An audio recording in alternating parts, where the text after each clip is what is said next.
Shalom. కొలస్సీలకు రాసిన పత్రిక 2వ అధ్యాయము 17వ వచనము. ఇవి రాబోవు వాటి ఛాయయే గాని నిజ స్వరూపము క్రీస్తులో ఉన్నది. These are a shadow of the things that were to come. The reality however is found in Christ. ధర్మశాస్త్ర సంబంధమైన ప్రతి నియమము, నిబంధన, పండుగలు, ఆచరణలు, శుద్ధమైనవి, అశుద్ధమైనవి, అనుమతించబడేవి, నిరాకరింపబడేవి, ఇవన్నీ కూడా యూదులను, యూదేతరులను వేరుపరుస్తూ చూపించాయి. అయితే యేసుక్రీస్తు ద్వారా సమస్త విధములైన ఆంక్షలు తీసివేయబడి అందరూ ఒక్క శరీరం క్రింద ఏకమైన అవయవాలుగా సమకూర్చబడి ఉన్నారు. ఒకప్పుడు ఛాయారూపకంగా ఉన్నవి క్రీస్తు ప్రేమలో వెల్లడి చేయబడ్డాయి.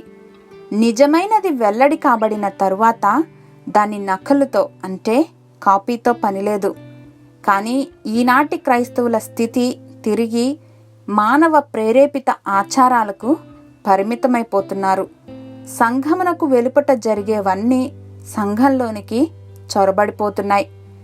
విశ్వాస విషయంలో సంపూర్ణ నిశ్చయత కలిగి యథార్థ హృదయముతో దేవుని సన్నిధానమును చేరదాం. మా ప్రియ పరలోకపు తండ్రి, మానవ పారంపర్యాచారం వలన కాక సంపూర్ణ సమర్పణ కలిగిన భక్తి జీవితాలు జీవించటానికి మమ్మల్నందరినీ పురికొల్పమని యేసు నామంలో ప్రార్థించి పొందుకొని ఉన్నాం మా తండ్రి. ఆమెన్.